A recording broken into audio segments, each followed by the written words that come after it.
तो आज का जो हमारा शेयर रहने वाला है वो है देवयानी इंटरनेशनल लिमिटेड। और देखो, ये बहुत बड़ा एक न्यूज़ निकल के आई है कंपनी की तरफ से। इसमें दो कंपनीज इन्वॉल्व है, one is Sapphire Foods and Devyani International. तो दोनों ही कंपनी के बारे में थोड़ा रिसर्च वगैरह करेंगे, थोड़ा सा फंडामेंटल एनालिसिस करेंगे दोनों ही कंपनी के बारे में। तो क्या न्यूज़ है वो भी थोड़ा चेकआउट करते हैं। तो पहले जो न्यूज़ देखने को मिलेगा वो थोड़ा सा देख लेते हैं आपके लिए। तो देखो, यहाँ पे कंपनी की तरफ से एक बड़ा न्यूज़ निकल के आई है। दो कंपनी यहाँ पे मर्ज होने जा रही है। Now this is like very interesting thing. Devyani and Sapphire merger, what the 3000 restaurant deal means comes for your shares. अब यहाँ पे हम थोड़ा सा इसको चेकआउट करते हैं।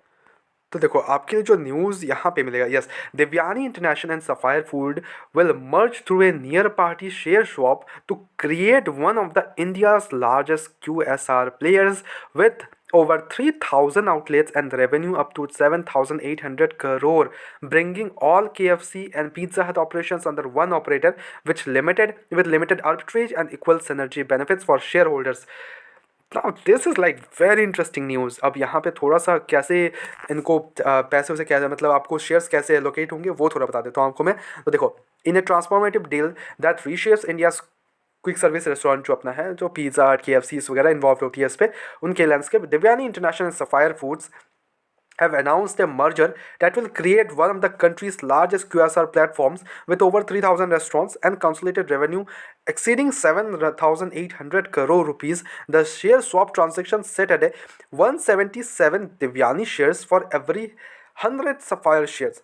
तो अगर आपके पास 100 शेयर है, 100 शेयर्स ऑफ सफायर फूड्स, ठीक है, अगर आपके पास 100 शेयर्स है, आपको मिलेंगे 177 दिव्यानी शेयर्स, यानी कि दिव्यानी के भी आपको 170 शेयर्स मिलेंगे। और for every 100 shares you are holding for Sapphire Foods consolidates all KFC and Pizza Hut operations in India under a single operator for the. तो this is a great news, this is a big news of the countries. Okay, अब यहाँ पे थोड़ा दोनों company के fundamentals checkout कर लेते हैं, तो पूरा एक क्लियर आउट हो जाएगा कि दोनों कंपनी पे कैसा क्या रहने वाला है। तो देखो, अब इसका अगर देवयानी इंटरनेशनल का देख ले तो 18,000 करोड़ के इनका कुछ मार्केट कैप है। ओके, इंडस्ट्री पे जो 122 का है, स्टॉक अभी अवेलेबल है नहीं। कंपनी पे जो डेप्ट है वो बहुत ज़्यादा है, 3,343 करोड़ का इस पर देवयानी इंटरनेशनल के बात कर रहा हूँ, ठीक है। इसके बाद हम थोड़ा सफायर फूड्स के बारे में चलेंगे। अब यहाँ पे डेप्ट अगर देख लेते तो वो बहुत ज़्यादा है, 2.15, operating margin 15%, PG ratio available नहीं है। क्वार्टर रिजल्ट्स अगर देखें तो सेल्स अगर देख ले तो 1,222 करोड़ से 1,377 करोड़ हो चुका है। जो नेट प्रॉफिट है वो लॉस में चल रही है कंपनी, तो 5 करोड़ जो पहले लॉस था 2024 में, now it's increase to negative 24 crore, ठीक है। तो 24 करोड़ का लॉस नेट इस बार इन्होंने सितंबर में हुआ है, and I am not expecting कि इस बार इन्होंने प्रॉफिट करेंगे, ठीक है।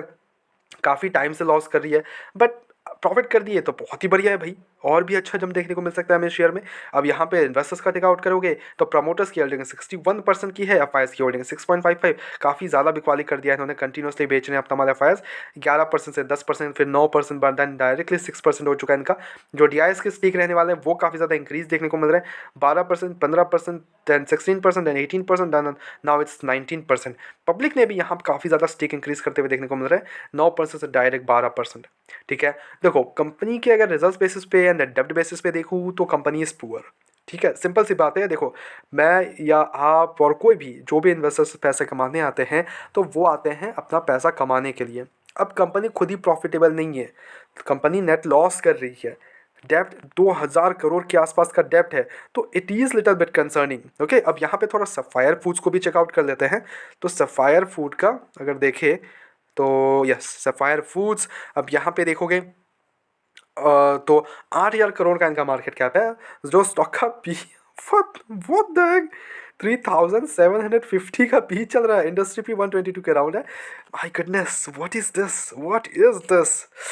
ओह, डेप्ट अगर देख ले तो 1,380 करोड़ से डेप्ट इक्विटी देखें तो 0.99, तो यहाँ पे भी डेप्ट थोड़ा ज़्यादा देखने को मिल रहा है। ऑपरेटिंग मार्जिन तो है 15% का है, प्रॉफिट को नेगेटिव 90% का है, PG ratio negative 241, what the heck is this. Petros score 4 के अराउंड है। क्वार्टर रिजल्ट्स अगर देखें तो क्या नेट प्रॉफिट कर रही है कंपनी, तो नो, नेगेटिव 6 करोड़ था इनका पिछले ईयर 2024 सितंबर में, now it's increase to negative 13 crore. So actually in ये लॉस अपना बढ़ा रहे हैं, लाइक कम करने के बढ़ा रहे हैं, डेब्ट बढ़ते जा रहा है, नेट प्रॉफिट कम नहीं हो रहा है, लाइक लिटरली इंक्रीज हो रहा है, जो भी इनके लॉसेस होते हैं वो इंक्रीज हो रहे हैं, तो थोड़ा कंसर्निंग है। सेल्स अगर देखा तो 696 करोड़ से 742 करोड़ हो गया है। इन्वेस्टर्स का देखें तो 26% की होल्डिंग प्रमोटर्स के पास है, एफ की होल्डिंग 31% के आसपास है, डी पास 37% की होल्डिंग है, पब्लिक के पास 5.37। ओके ओके, तो यहाँ पे एफ और डी के देखें तो एक अच्छा स्टेक होल्ड करते हैं both the company, both F and D on this company and in the Devyani International as well. But I am not sure कि क्यों होल्ड कर रहे हैं, बिकॉज मेरे को ऐसा कुछ खास लगा नहीं in both the companies. If you feel anything else then please comment it down, because देखो कोई भी कंपनी के लिए जो मैं मेन चीज़ देखता हूँ, कंपनी पे डेब्ट्स क्या इशूज़ है, डेब्ट क्या हो इशूज़ है कि नहीं, कंपनी प्रॉफिटेबल है कि नहीं, that is the most important part for me. अगर खुद कंपनी प्रॉफिटेबल नहीं कर पा रही है then it is little bit problematic for me. मैं उस कंपनी में थोड़ा सा वेट एंड वॉच करता हूँ कि चलो ठीक है नेक्स्ट क्वार्टर देख लेते हैं, नेक्स्ट क्वार्टर अगर लॉस करते हैं then it will be little bit problematic, मैं उसको साइड कर देता हूँ। बिकॉज बहुत सारी कंपनीज मिल जाएंगी आपको जो इस इंडस्ट्री तो बिल्कुल नहीं है, but at the same time आपको इंडस्ट्री काफ़ी कंपनीज मिल जाएंगी जो कि आपको अच्छे good results fundamental analysis fundamentals के साथ बैठे हैं, तो why would I not go there in this like okay.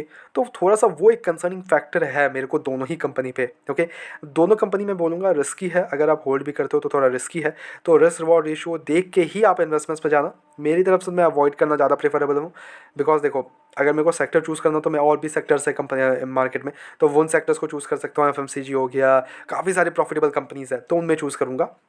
मतलब लाइक कुछ न्यूज़ बेसिस पे I will go invest and then get the shares ना, ये मेरा स्ट्रैटेजी बिल्कुल भी नहीं है।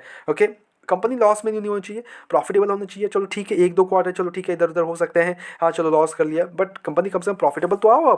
अब खुद प्रॉफिटेबल नहीं है कंपनी, काफ़ी टाइम से वही लॉस लॉस लॉस, उसके पहले जो प्रॉफिटेबल थे अब जाके कंपनी धीरे धीरे लॉस ज़्यादा कर रही है।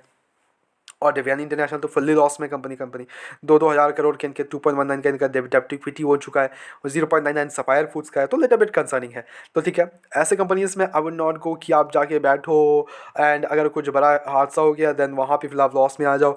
I would not go that. ठीक है, मैं आराम से अच्छे गुड प्रॉफिटेबल स्टॉक्स में ज़्यादा प्रेफरेबल हूँ। ओके, बट हमारी तरफ से कोई भी बाइंग से रिकमेंडेशन बिल्कुल भी नहीं है, ओनली सजेशन है, तो please take it as a suggestion.